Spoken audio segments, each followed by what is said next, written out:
पहले कैनपी को निकालना पड़ता था, जो ऊपर शीशा होता है। उसके बाद जहाज़ को उल्टा करना पड़ता था, स्ट्रैप निकालने पड़ते थे और आप जहाज़ से गिर जाते थे।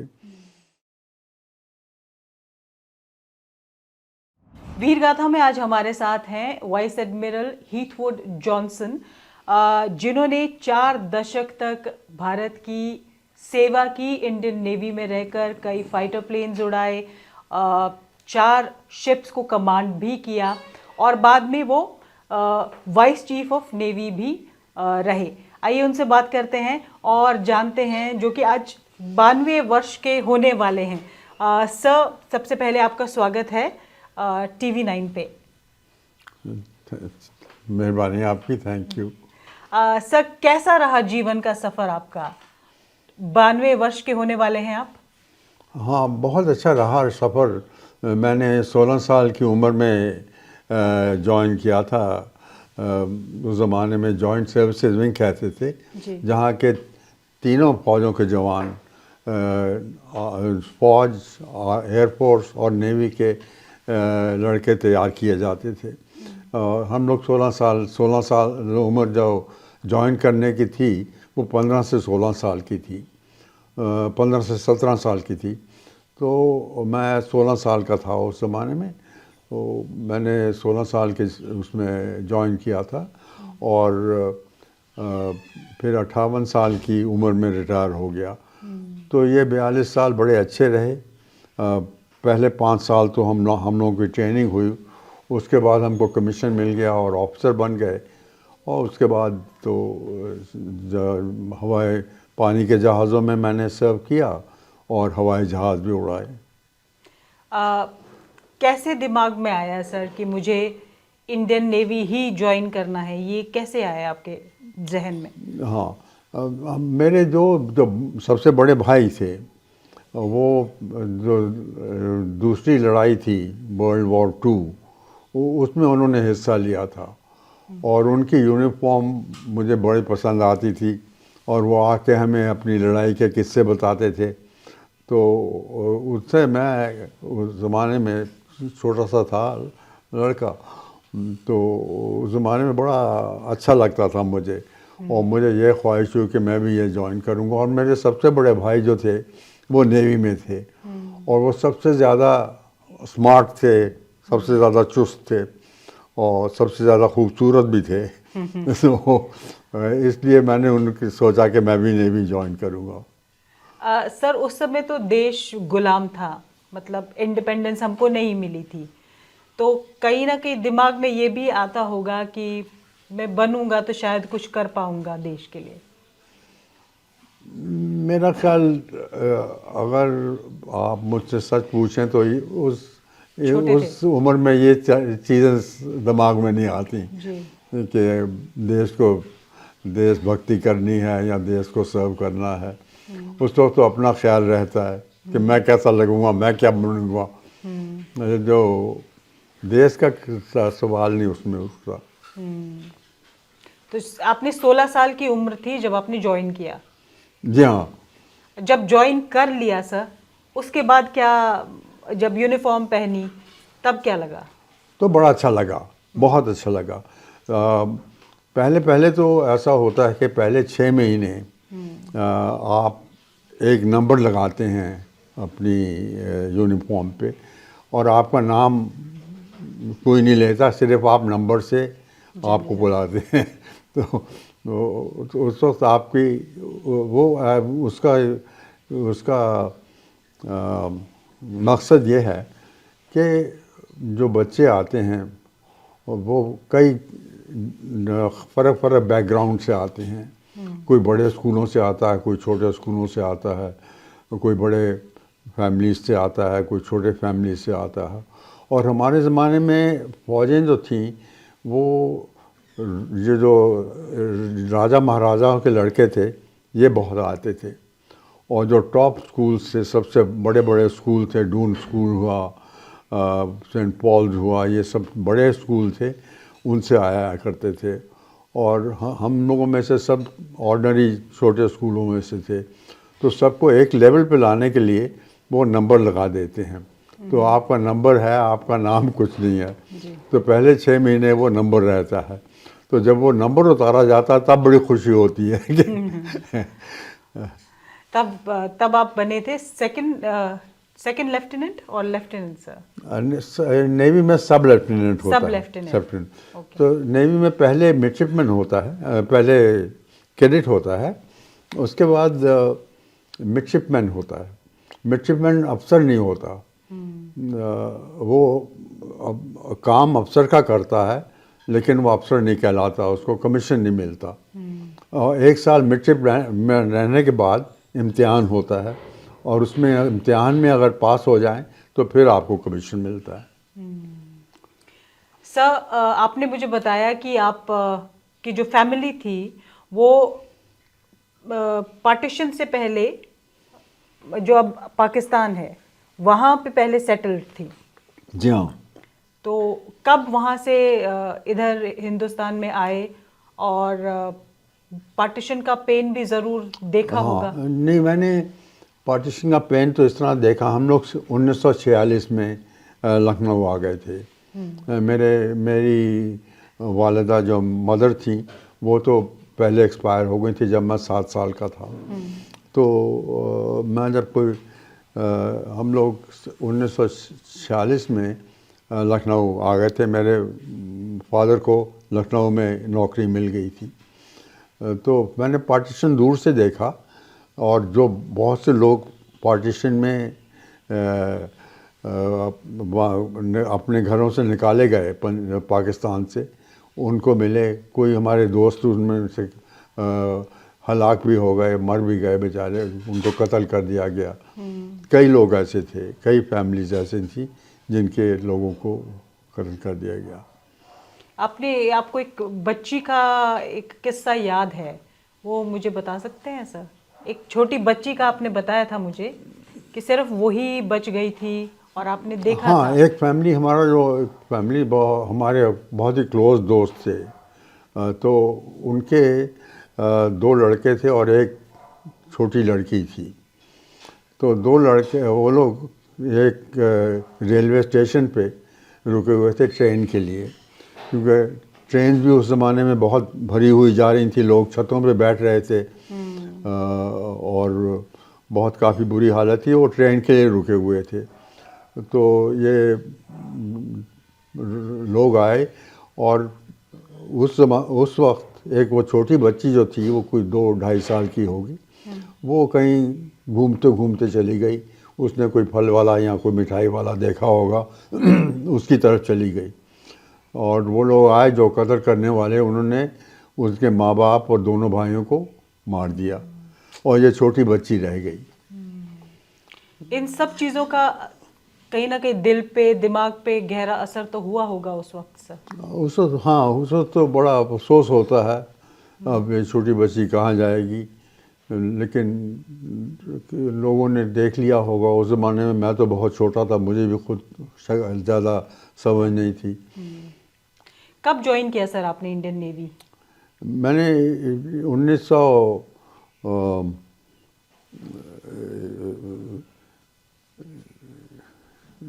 इंडियन नेवी तो मैंने जैसे बताया JSW ज्वाइन किया था 1951 में।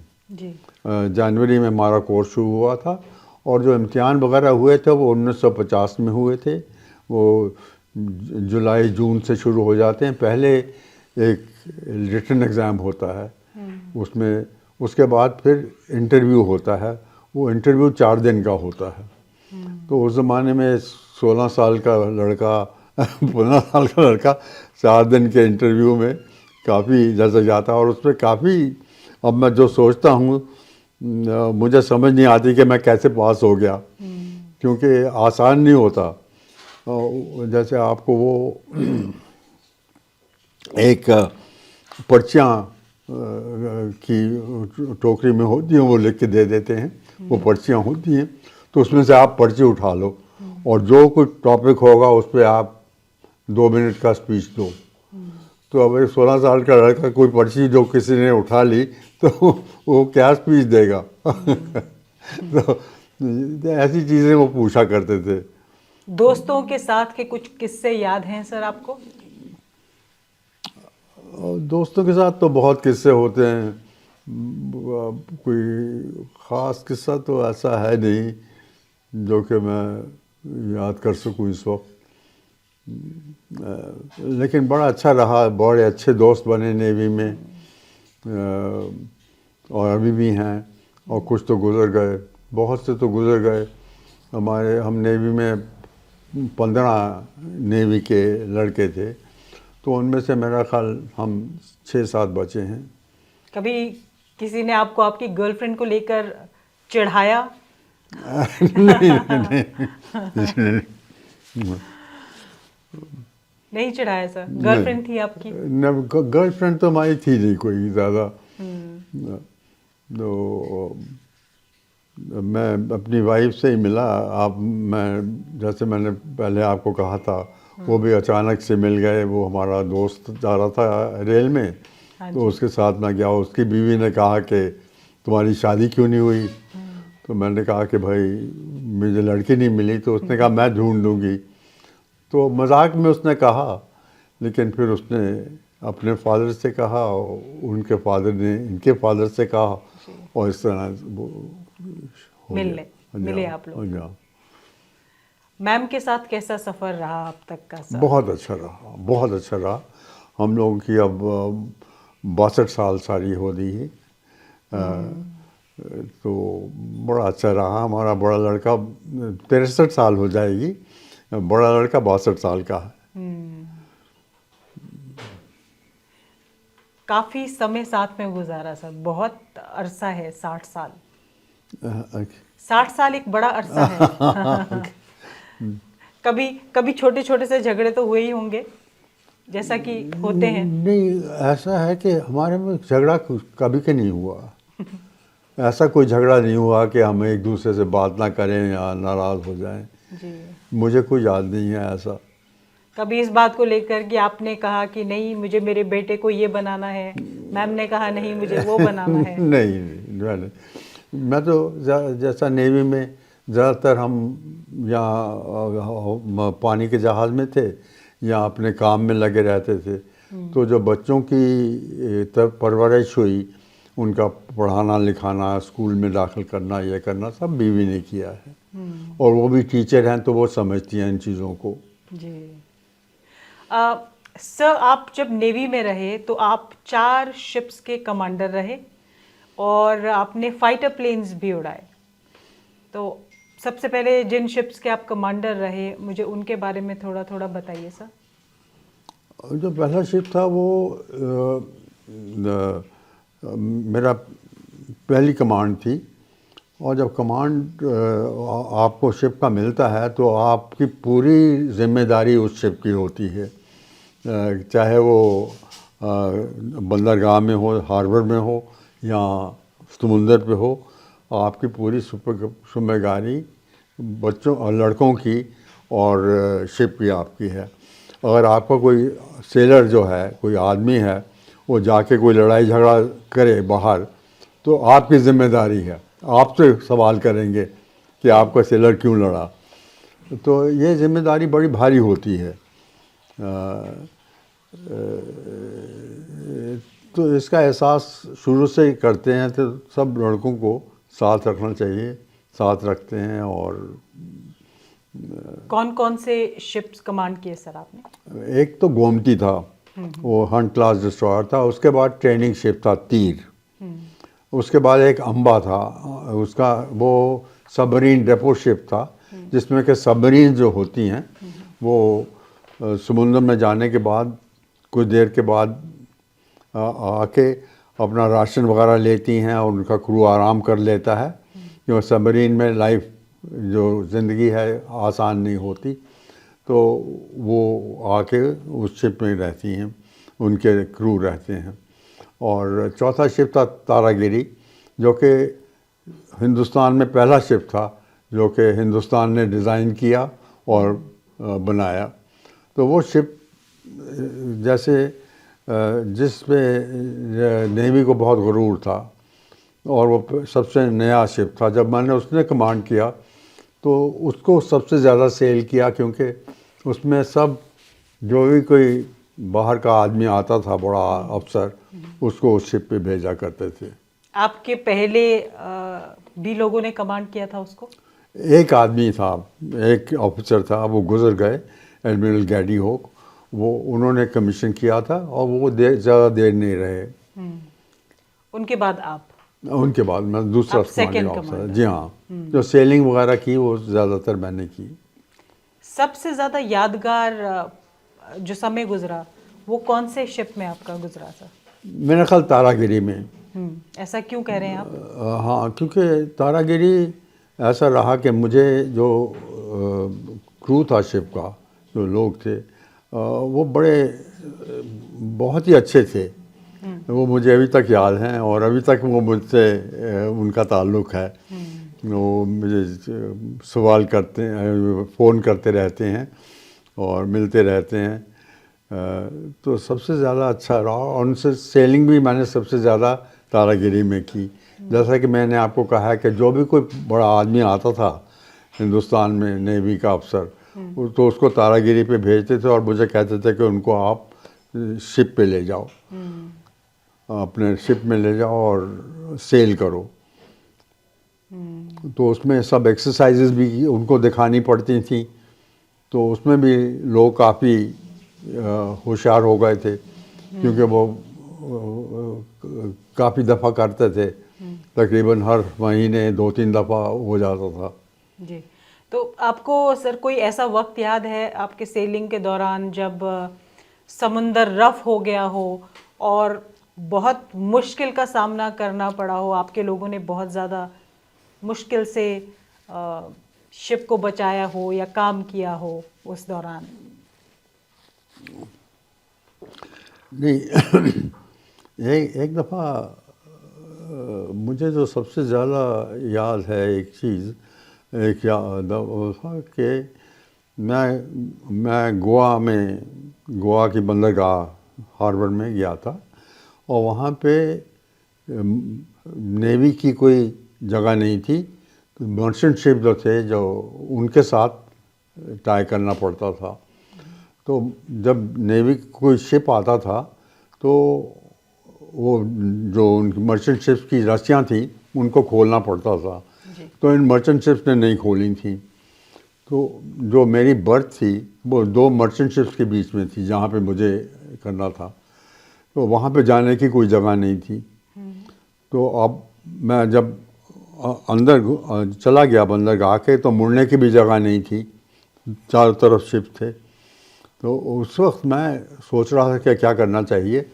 मैं अपनी जहाँ पे मुझे बांधना, बर्थ थी मेरी जहाँ पे मुझे टाई अप करना था, वहाँ तो पहुँच गया, लेकिन कैसे उसको टर्न करें ये मुश्किल था, क्योंकि दोनों तरफ मर्चेंट शिप्स थे। जी।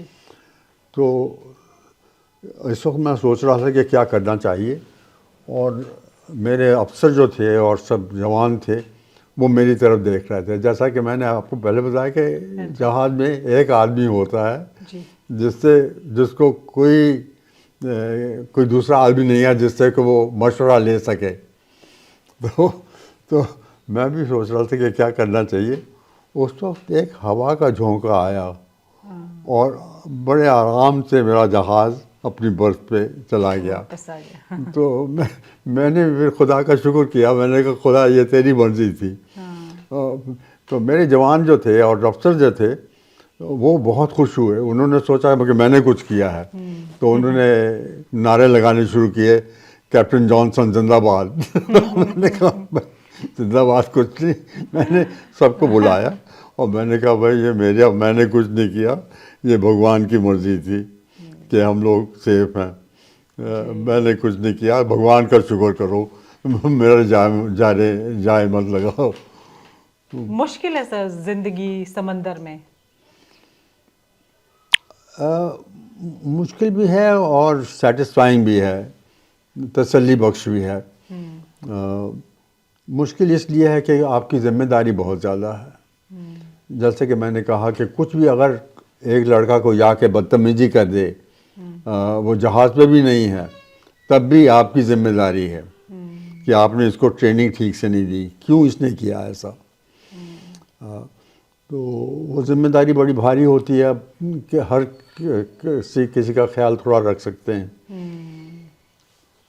जी, फाइटर प्लेन्स भी आपने उड़ाए हैं, तो सी हॉक उड़ाया है सर आपने? सी हॉक शुरू मैंने वैम्पायर पे किया था, जी। वो वैम्पायर 52 कहलाता था, और उसके बाद सी हॉक। इसके बारे में भी आपने मुझे बताया कि एक बार बहुत मुश्किल से लैंड हो पाए थे। हाँ, एक दफ़ा बादल में वो वेदर ख़राब हो गया था, और जब वेदर ख़राब हो जाए तो रेडियो ज़मीन पे होता है, वो आपको बताते रहते हैं कि ये कोर्स, इस कोर्स पे चलिए, डिसेंड कीजिए, इतनी स्पीड रखिए, तो वो पूरा बताते रहते हैं। तो वो रेडियो ख़राब हो गया था, जो ग्राउंड रेडियो था वो बंद हो गया था। फिर उससे क्या हुआ सर? उससे फिर मैं सोच रहा था कि मैं बेल आउट करूँगा, क्योंकि पैराशूट तो हमारे पास रहता है, फाइटर एरोप्लेन में हमारे साथ पैराशूट हमेशा रहता है। और वैम्पायर में उस ज़माने में एजेक्शन सीट नहीं थी, आजकल तो एजेक्शन सीट है, वो हैंडल है, वो खींच देते हैं और आपकी कुर्सी उड़ जाती है हवा में। उस ज़माने में नहीं था, आपको पहले कैनपी को निकालना पड़ता था, जो ऊपर शीशा होता है, उसके बाद जहाज़ को उल्टा करना पड़ता था, स्ट्रैप निकालने पड़ते थे और आप जहाज़ से गिर जाते थे। तो मैं ये कर ही रहा था, जबकि मैंने देखा कि बादल में बादल वो बीच में एक छेद है। हाँ, एयरफील्ड पे बादल खड़े हो गए। जैसे ही आप एयरफील्ड पे पहुंचने वाले थे, आपको अचानक से वो नजर आई हाँ, एयरफील्ड? जैसे मैंने देखा, मैंने आपको, जैसे मैंने स्ट्रैप खोलने शुरू कर दिए थे कि मैंने देखा कि वो तो नीचे है। तो फिर वो बहुत ज्यादा जल्दबाजी नहीं हो गई थी सर? ना, नहीं, जल्दबाजी तो नहीं थी, मतलब क्लाउड में था, हाँ, ये थोड़ा सा हिस्सा था जो कि क्लियर था। पर अगर थोड़े से लेट हो जाते तो दिक्कत हो हाँ जाती। जी, हाँ जी, हाँ। फ्लाइंग रिस्की है सर? रिस्की, इतनी रिस्की भी नहीं है जितना कि हम लोग बताते हैं। हम लोग ज़्यादा पायलट लोग कहते हैं कि बड़े रिस्की है, ये वो है, इतनी रिस्की नहीं है। आपको गाड़ी चलाना रोड पे ज़्यादा रिस्की है फ्लाइंग से। सर, आपने इतने युद्ध भारत ने लड़े हैं इस पीरियड के दौरान, जब से आपने नेवी ज्वाइन किया तब से अब तक की अगर हम बात करें, या जब तब तक की भी बात करें जब तक आप नेवी में थे, तो 3 मेजर लड़ाइयाँ थी जो हिंदुस्तान ने लड़ी, 62, 65, 71। इनमें आपकी पार्टिसिपेशन कहीं ना कहीं रही होगी। जी हाँ, मैं पानी के जहाज़ों में था, और सन 71 में मैं फ्लाइंग कर रहा था जी। और फ्लाइंग भी मैं फाइटर एरोप्लेन नहीं उड़ा रहा था, रिकॉनेसेंस जो कि देखते हैं कि क्या हो रहा समुंदर में, वो फ्लाई कर रहा था। जी, तो इसमें आपको कुछ याद है सर? हाँ, एक दफ़ा हमने सबमरीन देखी थी और मैंने रिपोर्ट भी किया। मेरे पास मेरा रिकॉनेसेंस एरोप्लेन था, मेरे पास कोई हथियार नहीं थे सबमरीन को हंट करने के। तो जब तक हथियार वाला जहाज़ बुलाया मैंने, तब तक सबमरीन गायब हो गई थी। अब ये मुझे पता नहीं वो सबमरीन किसकी थी, पाकिस्तानी थी या रशियन थी या अमेरिका की थी, क्योंकि तीनों मुल्कों की सबमरीन्स वहाँ घूम रही थी। जी, तो ये युद्ध शुरू हो चुका था, अटैक हो चुका था तब की बात है या अटैक से पहले की बात है? सॉरी, अटैक से पहले की बात है सर ये, या अटैक के बाद की बात है? अटैक 3-4 दिसंबर के आसपास हुआ था। हाँ हाँ, तो ये पहले की बात है, सबमरीन को जब आपने पहले की बात है। पहले की बात है जी। युद्ध के बाद जब युद्ध खत्म हो गया 71 का, तब आपके मन में कुछ आया था, कुछ सोचा था आपने? नहीं, यही अच्छा रहा कि ख़त्म हो गई है। हमारा जो कामयाब हुए हैं अपने काम में, बांग्लादेश बन गया है, ये सब ख्याल आए।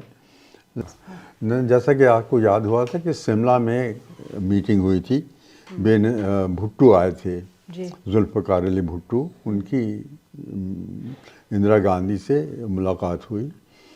उन्होंने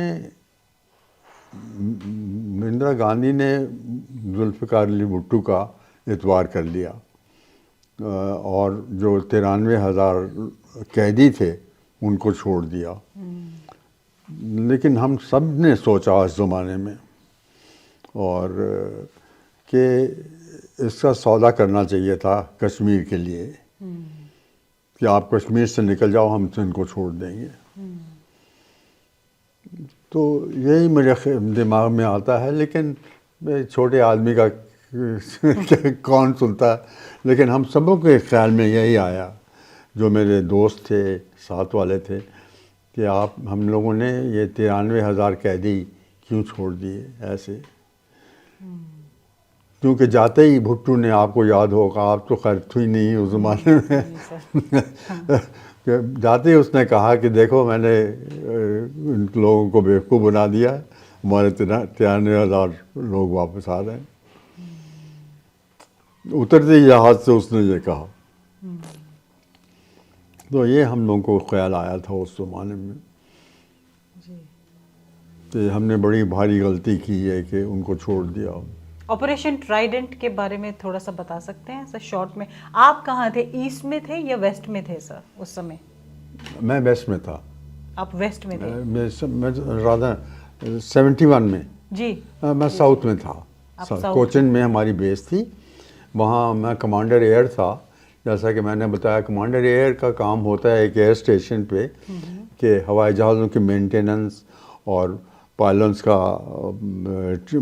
की ट्रेनिंग, और ये देखें कि जो लड़ने वाली स्क्वाड्रन्स हैं उनको सब कुछ जो कुछ वो चाहती हैं, एम्यूनिशन, हवाई जहाज़, पायलट्स, उनको सप्लाई रखें। डीजी जी जी बताइए सर। हाँ, तो उसकी वो जिम्मेदारी रहती है। तो मैं कमांडर एयर था उस ज़माने में, और कमांडर एयर फ्लाई भी करता है, क्योंकि उस ज़माने में हमारे पास पायलट्स बहुत कम थे। अब में और तब में तो बहुत फ़र्क है सर। हाँ, बहुत फ़र्क है, बहुत फ़र्क है। अब ज़्यादा लोग हो गए हैं, नेवी भी बढ़ गई है, हवाई जहाज़ भी मॉडर्न हैं, बहुत एडवांस हवाई जहाज़ हैं। उस ज़माने में तो शुरू था। आप डीजी कोस्ट गार्ड भी रहे, हाँ।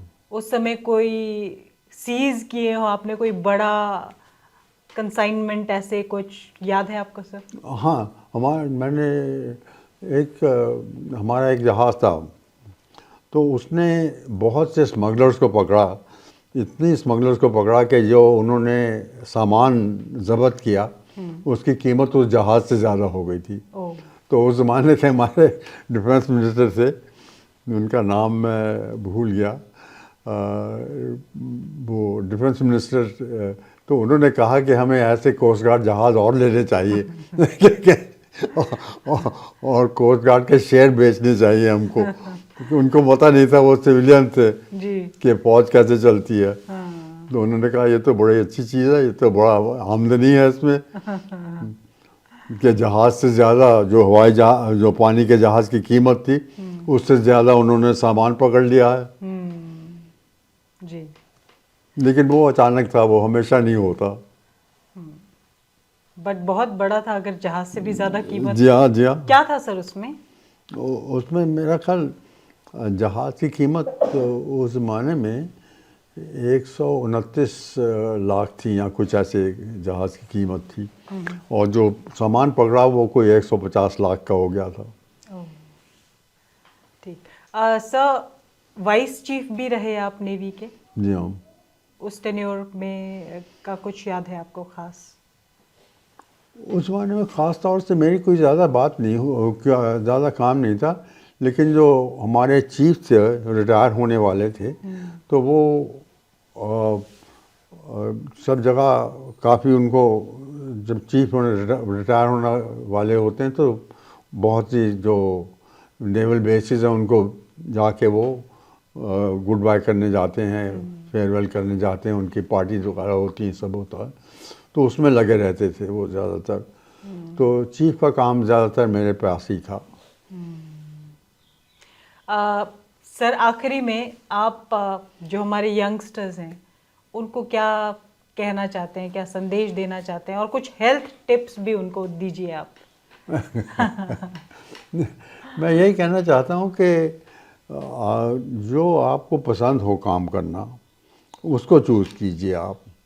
ये नहीं कि किसी के कहने पे आपको लग जाएं, क्योंकि फिर आपकी ज़िंदगी अच्छी नहीं रहेगी। जो आप सबसे अच्छी नौकरी वो है जो कि आप काम करना चाहें और उसके आपको आमदनी भी होती रहे। तो मुझे यही कहूँगा कि ये कोई ज़्यादा ज़रूरी नहीं है कि आप किसी की किसी को सुने, एडवाइस लें। आप जो आपके दिमाग में आता है वो कीजिए, और अगर आपको इसके पैसे मिलते हैं तो बड़ा अच्छा है। आपको जो हॉबी भी है, आपको पसंद है वो काम करना, और आपको उसके पैसे भी मिल रहे हैं। और आपको मौका मिले दोबारा कुछ करने का तो क्या करेंगे? मैं फिर से नेवी ज्वाइन करूँगा। ये मेरा पूरा ईमानदारी से जवाब दे सकता हूँ। पैशन है आपका। जी हाँ, कि मैं फिर से नेवी ज्वाइन करूँगा। ये बड़ी अच्छी ज़िंदगी रही। थैंकफुल हैं आप sir. Thank you. Thank you sir. आपसे बात करके हमको बहुत अच्छा लगा, बहुत इंस्पिरेशन मिली। आई होप जो हमारे ऑडियंस हैं, जो व्यूअर्स हैं, जो सुन रहे हैं आपको, उनको भी कुछ ना कुछ ज़रूर सीखने को मिला होगा। थैंक यू, बहुत Thank you, मेहरबानी sir. आपकी। सो वाइस एडमिरल हीथवुड जॉनसन हमारे साथ थे, जिनको सुनने के बाद बहुत इंस्पायर मैं भी हुई हूँ, और मुझे उम्मीद है कि जो लोग हमें सुन रहे हैं, जिन्होंने सर को सुना बोलते हुए, वो भी बहुत इंस्पायर हुए होंगे, बहुत कुछ सीखने को मिला होगा। निवृत्ति मोहन, TV9।